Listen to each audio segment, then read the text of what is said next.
Hello student, welcome back to my channel Samrat academy. Student, जितने बच्चे 4 मार्च को इंग्लिश का पेपर देने वाले हैं उनके लिए वीडियो बहुत ही ज्यादा इंपॉर्टेंट है मेरे प्यार बच्चों। 100% 4 मार्च को ये पेपर देखने को मिलेगा, ये मेरी गारंटी है। पेपर कोड बस याद कर लो आप लोग, 817 डी के। इस वीडियो में इस पेपर का पूरा सोल्यूशन बताने वाला हूं। मैंने कहा था आप लोगों से कि 70 में 70 नंबर हर एक सब्जेक्ट में लाना है, चाहे मुझे किसी कीमत पे कुछ भी करना पड़ जाए। हर एक सब्जेक्ट में 95% लाकर हम लोगों को इस बार पूरे यूपी में 95% ला के टारगेट खड़ा करना है हर एक बच्चे का। इसलिए मैं जो आप लोगों को पेपर बता रहा हूं उनको पेपर को पूरा का पूरा तैयार करके जाना आप लोगों को। ये इंग्लिश का पेपर है मेरे प्यार बच्चों, बस इस पेपर को आप तैयार करके बस 4 मार्च को एग्जाम देने चले जाओगे। देकर आना तो इसी वीडियो के में आप लेकर के मुझे थैंक यू जरूर बोलोगे, क्योंकि ये पेपर 100% आपके एग्जाम में फंसने वाला है। ये पेपर हल करने के लिए कितने आपके पास समय रहेंगे तो देखो 3 आवर्स 15 मिनट्स, मतलब 3 घंटे 15 मिनट। और मैक्सिमम मार्क्स की अगर हम बात करें 70 मार्क्स मिलेगा आप लोगों का, 70 मार्क्स। ठीक है, देखो यहाँ पे कुछ नोट दिया है जो कि आपको पढ़ना है। नोट पहला बोला है कि the first 15 minutes are allotted only for reading the question paper. कह रहा है 15 मिनट्स आपको दिए जाएंगे इस पेपर को पढ़ने के लिए और 3 आवर्स में इस पेपर को सॉल्व करना होगा। दूसरा पॉइंट बोला है यहाँ पे कि this question paper is divided into 2 section, मतलब ये जो क्वेश्चन पेपर है 2 सेक्शन में डिवाइडेड है। तीसरा पॉइंट है कि सेक्शन ए में contains multiple choice question, candidate have to choose the correct option and fill the answer in OMR sheet. कह रहा है कि सेक्शन ए में मल्टीपल चॉइस क्वेश्चन रहेगा जिसे हम लोगों को चूज करना होगा कौन सा ऑप्शन सही है, और जो ऑप्शन सही होगा उसे ओएमआर शीट में भरना होगा। इसके बाद चौथा बोला है कि section B contains descriptive answer type question. कह रहा सेक्शन बी में डिस्क्रिप्टिव आंसर टाइप क्वेश्चन रहेगा जिसे आप लोगों को हल करना पड़ेगा बोर्ड एग्जाम की कॉपी में। पांचवा है कि ऑल क्वेश्चन आर कंपल्सरी, मतलब सभी क्वेश्चन कंपल्सरी हैं। ठीक है, इसके बाद है कि मार्क्स आर इंडिकेटेड एजेंस्ट क्वेश्चन, मतलब हर एक क्वेश्चन के आगे बताया गया कि वो कितने मार्क्स का है। पेपर स्टार्ट मेरे प्यारे बच्चों यहां से होगा सेक्शन ए। सेक्शन ए में मल्टीपल चॉइस क्वेश्चन आएगा 20 मार्क्स का। आप देखो बोला है क्वेश्चन नंबर 1 से लेकर 3 तक, क्वेश्चन नंबर 1 से लेकर 3 तक read the following passage carefully and answer the question that follow choosing the correct option. कह रहा है कि 1 से लेकर 3 तक कह रहा है कि रीड द फॉलोइंग पैसेज, एक पैसेज दिया है उस पैसेज को पढ़ना है और उसके नीचे दिए गए क्वेश्चन को पढ़कर करेक्ट ऑप्शन चूज करना है। 3 प्रश्न है, 3 नंबर यहां से आपको दिए जाएंगे। देखो ये पैसेज है मेरे प्यारे बच्चों, इतना बड़ा पैसेज है और इसी पैसेज में से क्वेश्चन पूछा गया। इस पैसेज को पढ़ना है केयरफुली, ध्यान से, और इसके बाद 3 क्वेश्चन इसके नीचे दिए गए हैं जिसका आंसर आपको देना है। मैं कहूंगा सबसे पहले पैसेज नहीं पढ़ा जाता है, उसके नीचे दिए गए क्वेश्चन पढ़ा जाता है। जैसे इसमें पहला क्वेश्चन बोला है कि हु वाज सुभाष चंद्र बोस, मतलब सुभाष चंद्र बोस कौन थे। तो देखो यहाँ पे जब शुरू में पढ़ोगे तो बोला है कि Subhash Chandra Bose was a great leader, कि सुभाष चंद्र बोस एक महान नेता थे, वो भी इंडिया के। तो प्रश्न बन गया कि नहीं, हु वाज सुभाष चंद्र बोस। तो मेरे प्यारे बच्चों आप सिंपल जवाब दोगे कि अ ग्रेट लीडर। सी वाला ऑप्शन बिल्कुल राइट आंसर हो जाएगा। होगा कि नहीं, बिल्कुल। तो कितना आसान है, बस इसको पढ़ो कि उस पैसेज में आंसर आपको दिया रहेगा। ठीक है, कहीं ढूंढने की जरूरत नहीं है मेरे प्यारे बच्चों। देखिए फिर बोला है दूसरा प्रश्न मेरे प्यारे बच्चों कि give me blood and I will give you freedom, मतलब गिव मी ब्लड, तुम मुझे खून दो, and I will give you freedom, मैं तुम्हें आजादी दूंगा। कह रहा है कि हुज स्टेटमेंट इज दिस, मतलब यह कथन किसका है। मेरे प्यारे बच्चों देखो उसने बोला था, यहाँ पे देखो कह रहा है कि ही सेड, उसने कहा कंट्रीमैन, देशवासियों से, कि give me blood and I will give your freedom, मतलब किसने कहा था, सुभाष चंद्र बोस ही कहे थे, और कौन कहेंगे। तो मेरे प्यारे बच्चों सुभाष चंद्र बोस, मतलब बी वाला ऑप्शन बिल्कुल राइट आंसर हो जाएगा आप लोगों का। बी वाले ऑप्शन पे क्लिक करके चले आना, इतना आसान होता है। यहां से 3 प्रश्न तो एकदम बिल्कुल आसानी से कर पाओगे, वही उसी में से छाटना होगा। तीसरा प्रश्न देखो क्या है, कह रहा है Indian national army was organise by, मतलब इंडियन नेशनल जो भारतीय राष्ट्रीय आर्मी जो टीम है उसको कौन ऑर्गेनाइज किए थे मेरे प्यारे बच्चों। तो इसका आंसर भी आपको पैसेज में ही मिल जाएगा मेरे प्यारे बच्चों। देखो यहाँ पे कह रहा है कि ही ऑर्गेनाइज, मतलब उसने ऑर्गेनाइज किया, कौन, सुभाष चंद्र बोस। सुभाष चंद्र बोस ने ऑर्गेनाइज किया है Indian national army that fought many battles against of British force. तो कौन ऑर्गेनाइज किए थे इंडियन नेशनल आर्मी को, मेरे प्यारे बच्चों सुभाष चंद्र बोस ही किए थे। सी वाला ऑप्शन पे जाओगे और सी वाला ऑप्शन पे बिल्कुल क्लिक करके उसके रन के चले आओगे, आपको नंबर दे दिए जाएंगे। तो 3 नंबर तो देखो, 3 नंबर तो बिल्कुल आसान है, पैसेज से ही पढ़ के आप एकदम बिल्कुल आसानी से ला दोगे। जिस प्रकार में अभी आप लोगों के सामने लाइव प्रूफ दिखाया हूं कि किस तरह पैसेज में से आंसर मिल जा रहे हैं। इसके बाद अगला है क्वेश्चन नंबर 4 से लेके 8 तक। क्वेश्चन नंबर 4 से लेके 8 तक बोला है कि choose the correct option to answer the following. 5 प्रश्न है, एक एक नंबर के हिसाब से 5 नंबर आपको दिए जाएंगे। क्वेश्चन नंबर 4 देखो क्या बोला है, कह रहा है कि the vice leader and politician, फिर कह रहा है कि असैसिनेटेड, ठीक है, असैसिनेटेड। अब इसमें हमको भरना है कि कौन भरा जाएगा, आर भरा जाएगा कि हैज बीन भरा जाएगा कि हैव हैड बीन भरा जाएगा। तो मेरे प्यारे बच्चों इसमें आप लोगों का बी वाला बिल्कुल राइट आंसर होगा, हैज बीन। क्या भरा जाएगा, हैज बीन। इसको एकदम आप दिमाग में बिल्कुल फिट कर लेना, एग्जाम में बी वाले को रंग के ही आप लोगों को आना है, हैज बीन, ठीक है। बात करें 5वां प्रश्न, कह रहा है कि आई वांट टू बाई, मैं चाहता हूं ये खरीदना, क्या, लैपटॉप कंप्यूटर नेक्स्ट वीक, मतलब अगले सप्ताह एक लैपटॉप कंप्यूटर खरीदना चाहता हूं। तो किसका प्रयोग होगा, ए का कि एन का कि द का कि नो आर्टिकल। मेरे प्यारे बच्चों लैपटॉप है तो एक ही लैपटॉप खरीदोगे, मतलब ए का प्रयोग होगा, किसका, ए का। लैपटॉप के आगे जो आर्टिकल ए का प्रयोग करते हैं, ठीक है। तो ए वाला ऑप्शन बिल्कुल राइट आंसर हो जाएगा। इतना ज्यादा सिंपल सिंपल मेरे प्यारे बच्चों है, कोई दिक्कत नहीं, आराम से पेपर इंग्लिश का पास करके चले आओगे।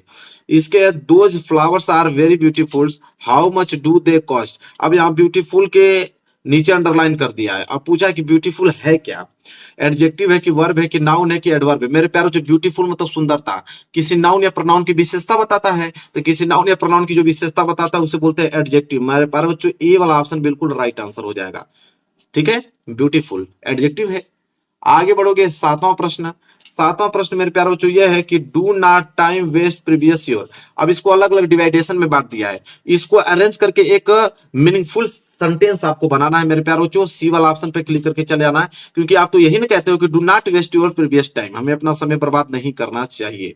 Do not waste your precious time, ठीक है, do not waste your precious time, हमें अपना बहुमूल्य समय बर्बाद नहीं करना चाहिए मेरे प्यारे बच्चों। तो बिल्कुल सी वाला ऑप्शन बिल्कुल सही आंसर है। 8वां प्रश्न जो है वो कह रहा है कि find the correctly spelled word. इसमें से कौन सा करेक्ट वर्ड है मेरे प्यारे बच्चों। आपको मालूम है कि सर्वेंट की स्पेलिंग यही होती है, SERVANT। सर्वेंट की रियल अगर स्पेलिंग की बात करें यही होती है, बाकी ये नहीं होता है सर्वेंट का, ना ये होता है ना। सर्वेंट की स्पेलिंग आप जानते हो ना, SERVANT, सर्वेंट। इसके बाद देखो क्वेश्चन नंबर 9 से लेकर क्वेश्चन नंबर 10 तक मात्र 2 प्रश्न के लिए बोला है कि read the passage given below and answer the question that follow. मतलब बस मात्र 2 क्वेश्चन करने के लिए आपको इस पैसेज को पढ़ना पड़ेगा, और इस पैसेज को पढ़ने के बाद आपको आंसर देना पड़ेगा मेरे प्यारे बच्चों। बस मात्र 2 क्वेश्चन को, क्वेश्चन नंबर 9 और क्वेश्चन नंबर 10। तो चलिए पहले हम लोग प्रश्न पढ़ेंगे। प्रश्न दिया है 9 वाला कि the freedom of the black people of his country was. The freedom of the black people of his country was. मेरे प्यारों से देखो कहां मिलेगा इसका आंसर, मेरे प्यारों से देखो। कह रहा है कि I saw that it was not just my freedom that was settled, ठीक है, that was settled but the freedom of everyone who looks like I did.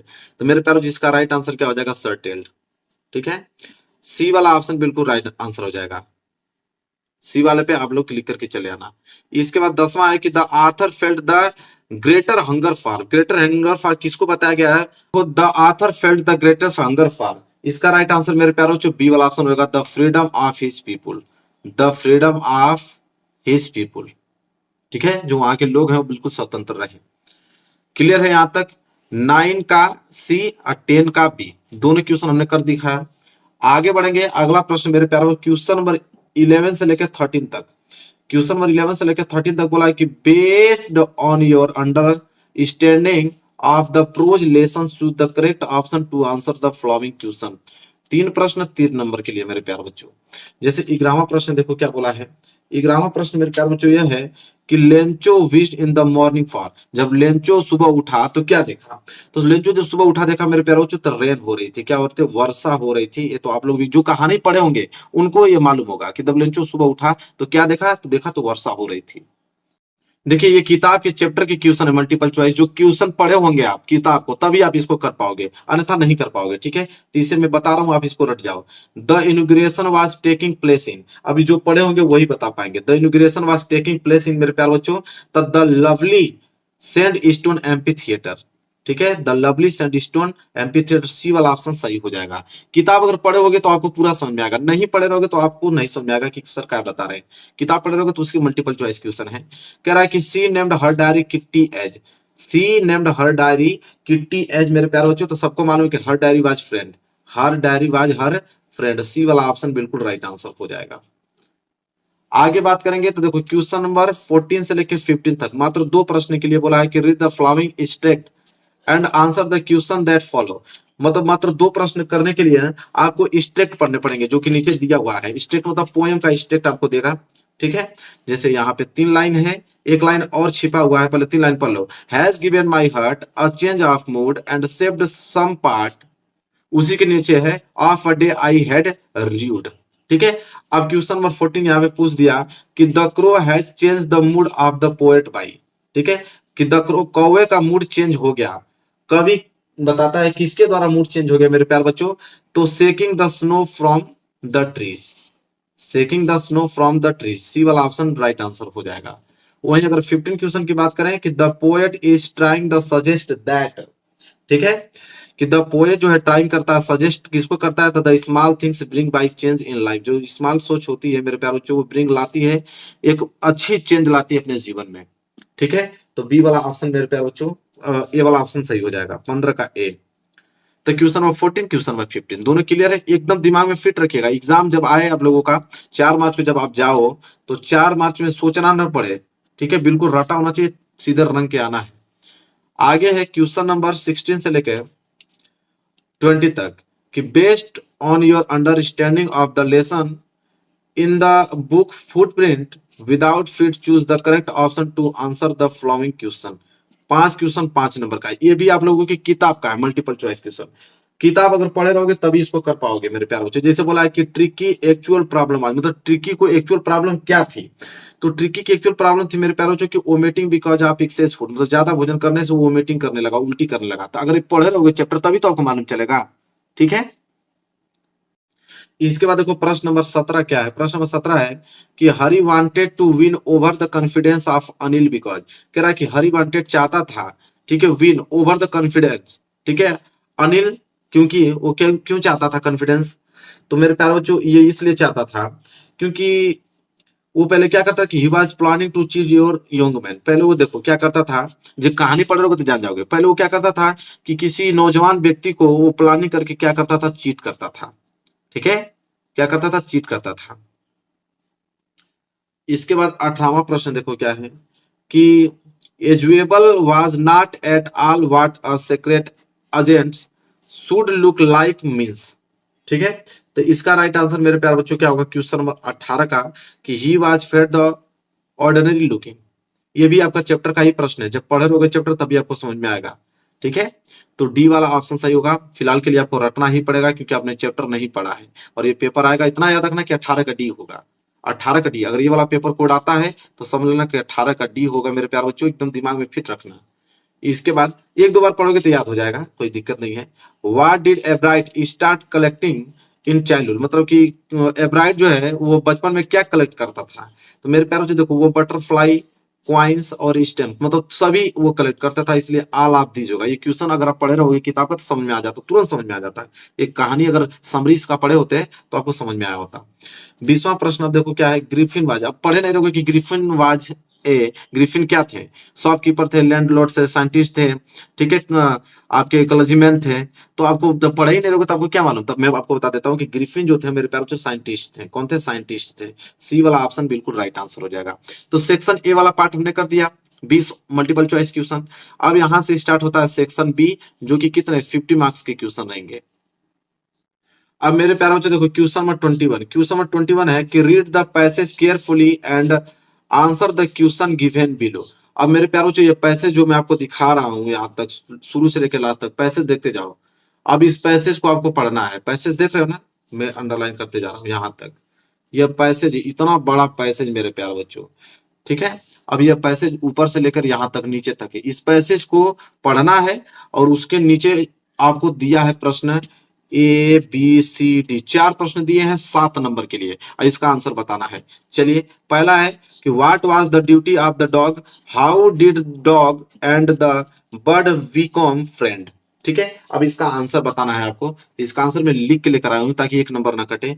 Question number 21 का आंसर नंबर ए क्या लिखोगे कि the duty of the dog was to guard the rich man house at night, every day the bird came and saw the dog and the two become friend, ठीक है। यह उसका answer होगा मेरे प्यारे बच्चों, ठीक है। इसके नीचे फिर दूसरा प्रश्न देखिए पूछा है, क्या दूसरा प्रश्न पूछा है कि what happened to the bird one day, how did the dog save her.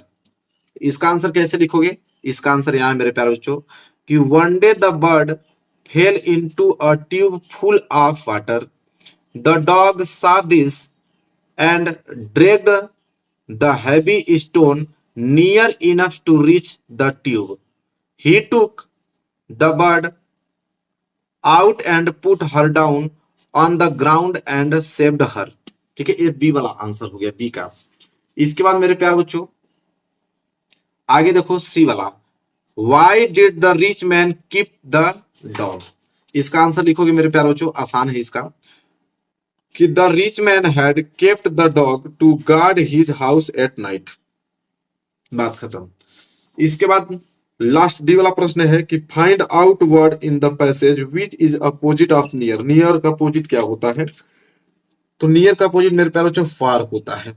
Near का अपोजिट फार होता है। क्वेश्चन नंबर 21 यहाँ पे पूर्ण रूप से कंप्लीट, 7 नंबर आप क्लियर कर लेना। क्वेश्चन नंबर 22 देखो, answer any of the following, 4 number के लिए है। चलिए देखिए क्वेश्चन नंबर 22 में दो प्रश्न है, पहला और बी, मतलब ए और बी। ए बोला है कि write an application to the principal of your college school requesting him to grant you full fees concession, do not write your number और रोल नंबर। मेरे प्यारे बच्चों कहने का मतलब ये है, कह रहा है कि राइट एन एप्लीकेशन, एक एप्लीकेशन लिखो अपने प्रिंसिपल को, अपने कॉलेज के प्रिंसिपल को एप्लीकेशन लिखो, अगर पूरा फीस माफ करवाना है आपको तो आप एक एप्लीकेशन लिखो। या दूसरा बोला है कि write a letter to your friend inviting him to attend your sister brother's marriage, मतलब कि राइट एक लेटर लिखो अपने फ्रेंड के यहाँ, अगर आपकी बहन या भाई की शादी है तो उसको बुलाने के लिए, उसको इनवाइट करने के लिए आप लेटर कैसे लिखोगे? तो या तो आप एप्लीकेशन लिखो या तो आप लेटर लिखो। तो इसमें मैं आप लोगों को लेटर लिखना बता देता हूँ मेरे प्यारे बच्चों, और वही एग्जाम में करके चले आना। देखो 22 का बी वाला आंसर मैं बता रहा हूँ आप लोगों को, ठीक है। पहली बात कि उसका एड्रेस लिखो, जो जिसके यहाँ आप लेटर लिख रहे हो उसका एड्रेस लिखो, 382 शिव शक्ति नगर, ब्रह्मपुरी, मेरठ, डेटेड, ठीक है। तो यहां तक तो आपको एड्रेस लिखना है, ठीक है। यहां तक आपको क्या लिखना है? एड्रेस। जो भी आपका मित्र हो जहां पे भी उसका एड्रेस हो, एड्रेस आप लिख लीजिए। इसके बाद लिखेंगे डियर अग्रीम, मतलब डियर अग्रीम मतलब उसका नाम है अग्रीम, आपके फ्रेंड का जो भी नाम हो आप लिख दीजिएगा, ठीक है। इसके बाद यहां से लिखना प्रारंभ करोगे कि I hope this letter find you in good health and high spirit. I am writing to invite you to a very special event that is taking place in our family. My elder sister is getting married and it would mean the world to me if you could attend her wedding. The wedding ceremony is going to take place on 7th May 8 p.m. in Sanskriti Resort Meerut. It is going to be a great affair with lots of food, music and dancing. My sister has been looking forward to this day for a very long time and it would be amazing if you could be a part of it. As you know, my sister is very important to me and your presence would mean a lot to both her and me. I am sure you will have a great time at the wedding and I will get a chance to meet some of my other family members and friend. Please let me know if you are able to attend the wedding so that we can make the necessary arrangement. If you have any question or concern, feel free to contact me at any time. बस यहां तक note कर लेना, ये आपका letter हो गया, ठीक है। अब क्वेश्चन नंबर 23, क्वेश्चन नंबर 23 देखिए मेरे प्यारों बच्चों क्या बोला है। क्वेश्चन नंबर 23 है कि answer any of the following in about 80 to 100 word, 6 number के लिए है। ए वाला या बी वाला? ए वाला कह रहा है कि write a report of science exhibition in your college, मतलब साइंस एग्जीबिशन के लिए अपने कॉलेज पे साइंस एग्जीबिशन के लिए आप एक रिपोर्ट लिखिए, ठीक है। अगर वो नहीं लिख पाते हो तो राइट एन आर्टिकल, एक आर्टिकल लिखिए, importance of taking regular exercise on A basin of hint given below, मतलब कि डेली एक्सरसाइज आप करते हो तो उसके क्या इंपॉर्टेंस है, एक आर्टिकल लिखिए। और यहाँ पे इंट्रोडक्शन में बताया हिंट में कि इंट्रोडक्शन होना चाहिए, keep our body active, tension free and happy all day long, better concentration on study, conclusion, ये सारी चीज होना चाहिए उस आर्टिकल में। ठीक है, तो मैं आपको यही बता देता हूँ, 23 का बी वाला बता देता हूँ, आर्टिकल बता देता हूँ कि इंपॉर्टेंट ऑफ एक्सरसाइज के आर्टिकल कैसे लिखोगे। देखो मेरे प्यार बच्चों, 23 का बी हम बता रहा हूँ आंसर, और यहाँ पे इंपॉर्टेंस ऑफ एक्सरसाइज हमने हेडिंग डाला है। इसके बाद यहाँ पे लिखना प्रारंभ करेंगे कि exercise is basically any physical activity that we performs on a repetitive basis for relaxing our body and taking away all the mental stress. It is important to do regular exercise.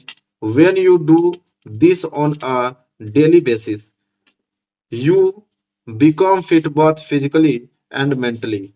Moreover, not exercising daily can make a person susceptible to different diseases. Thus, just like eating food daily, we must also exercise daily. Exercise has a lot of benefit in today's world. First of all, it help in maintaining your weight. Moreover, it also help you reduce weight if you are overweight. It is because you burn calories when you exercise. आगे लिखोगे कि further it help in developing your muscles, thus the rate of your body will increase which helps to burn calories. Moreover, it also help in improving the oxygen level and blood flow of the body. When you exercise daily, your brain cells will release frequently. It is essential to exercise for mental and physical development. Thus, exercise is important for the overall growth of a person. It is essential to maintain to a balance between work, rest and activities. So make sure to exercise daily. बस complete हो गया। अब question number आएंगे 24। Question number 24 मेरे प्यारे बच्चों है कि rewrite the following by changing into indirect speech. 2 number के लिए है, दिया है आपका कि the father said to daughter why are you disturbing me in this way. इसको हमें चेंज करना है इनडायरेक्ट स्पीच में। ठीक है, तो देखो इनडायरेक्ट स्पीच में कैसे चेंज करेंगे, तो 24 का ए, देखो 24 का ए, इसको चेंज करेंगे the father asked him daughter why she was disturbing him in this that way. ठीक है, ये हो गया इनडायरेक्ट स्पीच में चेंज। दूसरा मेरे प्यारों जो बी वाला कि change the following into passive voice, 2 number के लिए है कि I know him very well. इसको हमें पैसिव वॉइस में चेंज करना है, I know him very well.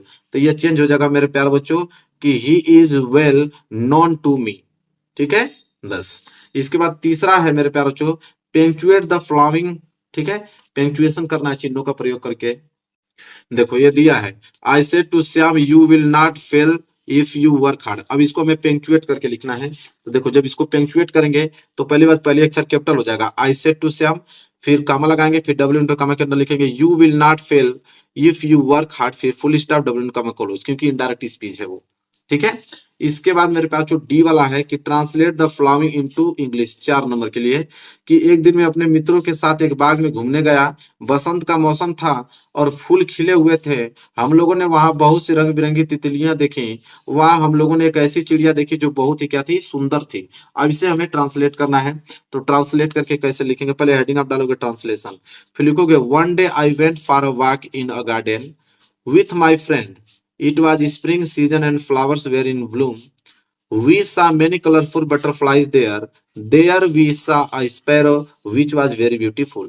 बस ये इंग्लिश में ट्रांसलेशन कर दिया, 4 नंबर आपको मिल जाएगा। इसके बाद 25वां प्रश्न मेरे प्यारे बच्चों, 25वां प्रश्न देखिए। 25वां प्रश्न है कि answer of the following in 30 to 40 word each. ठीक है, 6 नंबर के लिए प्रश्न है। ठीक है, 2 प्रश्न दिया हुआ है, एक आपका ए दिया हुआ है, एक आपको बी दिया हुआ है। ए वाला दिया है कि when did Lencho receive the letter, why did he become angry. ठीक है, अगर ये नहीं करना चाहते हो तो अथवा करके एक और ऑप्शन दिया है कि what does Mandela thanks the international leader for. अब दोनों में से कोई एक ही करना है, तो मैं 25वां के ए वाला बता देता हूं आप लोगों को कि जब लेंचो लेटर पाया तो वो क्रोधित क्यों हो गया? तो देखो मेरे प्यारे बच्चों, 25वां का ए हेडिंग डालोगे, लिखोगे कि Lencho received the letter on the following Sunday when he went to the post office. Lencho was single minded and his immense faith in God made him think that God would give him the 100 pieces he had asked from him. On seeing that he had only received 70 pieces, he thought that the employees of the post office had stolen the rest of money. This made Lencho angry. ठीक है, ये इसका right answer है, इसको note कर लेना मेरे प्यारे बच्चों। फिर बी वाला देखो, बोला है कि why does Anne want to keep a diary. ठीक है, या ये नहीं करना चाहते हो तो अथवा करके दिया है कि why did young seagull not want to fly with his parents. मैं पहला वाला ही बता देता हूं, why does Anne want to keep a diary. ठीक है, तो इसका आंसर हो जाएगा, देखो बी वाला का आंसर मैंने लिखा है कि Anne want to keep a diary as she did not have a friend. बस कंप्लीट हो गया, इतना छोटा है। इसके बाद क्वेश्चन नंबर 26 मेरे प्यारे बच्चों, कि answer any of the following in about 60 word. दो ऑप्शन दिया है, एक ए और बी, इन दोनों में से कोई एक ही प्रश्न का उत्तर देना है। 4 नंबर आपको मिलेगा, लेकिन 60 वर्ड में आप लोगों को लिखना है। पहला वाला है कि what was the writer say about Coorg and it's people. मैं इसी का आंसर आप लोगों को बता देता हूं। 26 का ए वाला आंसर मैं बता देता हूं। 4 नंबर के लिए प्रश्न है, तो देखो 26 का ए का आंसर मैं बता रहा हूं कि the writer said that people of Coorg are independent and brave, they are of Coorg of Arabic descent. According to a story, a part of Alexander army did not return and was settled there. The Kurg regiment is one of the most decorated in the Indian army. The author also talk and explain about the dress that they wear, just like the Arabic known in Kufia. Kurg is a proud race of martial men and women. They have a traditional hospitality. They enjoy recounting numerous tales of valor of their sons and father. Complete हो गया। इसके बाद 27 देखो, 27 मेरे प्यारे बच्चों कि right the main themes of the poem the trees. मतलब द ट्रीज के मेन थीम्स क्या है ये बताइए, 3 नंबर के लिए। अगर ये नहीं करना चाहते हो तो अथवा करके एक और ऑप्शन दिया हुआ है आपको।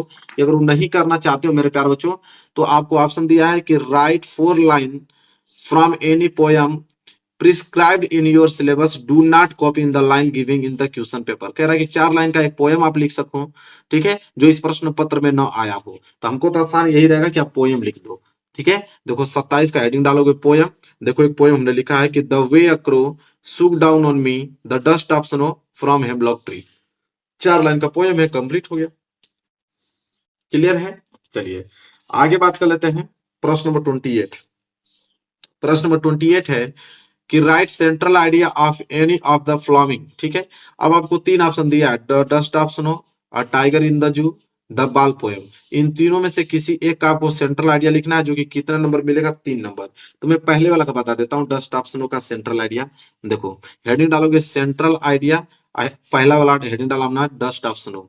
ठीक है, इसके बाद लिखना प्रारंभ किया कि the poem dust of snow, the poet want to convey that sometimes certain moment of action which are simple have larger significance.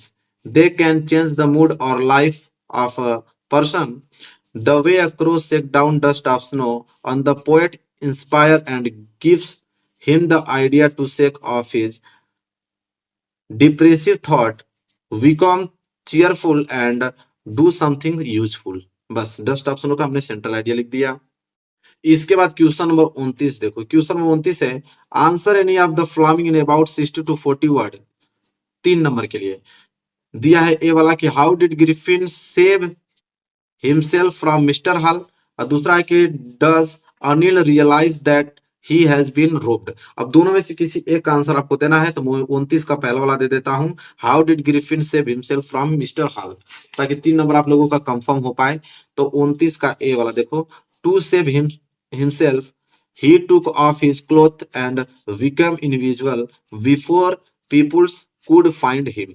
बस काम हो गया।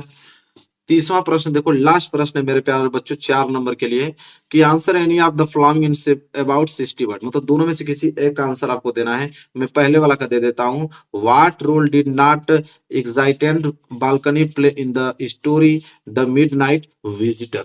इसका आंसर मैं दे देता हूं मेरे प्यारे बच्चों। देखो 30वें का ए आंसर लिखोगे कि in fact there was no balcony outside the room of usual, this non existent balcony play deceive role in the story. Max believes Azuable made up a story of balcony. When there is a knock at the door, Azuable say to Max that it would be the police. Max is frightened and jumps into the balcony to hide. Max jumps to his death, and this brings the story to its end. Azuable was a clever secret agent. He easily got rid of dangerous person Max by inventing the story of balcony. बात खत्म मेरे प्यारे बच्चों। पूरा का पूरा इस paper को हमने सोल्यूशन बता दिया मेरे प्यारे बच्चों। बस इस पेपर को आप तैयार करके जाना। 817 डीके इंग्लिश का पेपर 4 मार्च को मेरे प्यारे बच्चों, पूरा का पूरा 70 में 70 नंबर करके आओगे। लिखित बता रहा हूँ आप लोगों को। वीडियो को लाइक कर देना, चैनल पे नए हो तो चैनल को जरूर सब्सक्राइब कर लेना मेरे प्यारे बच्चों। मिलेंगे एक प्यारे से नेक्स्ट वीडियो में, तब तक के लिए धन्यवाद।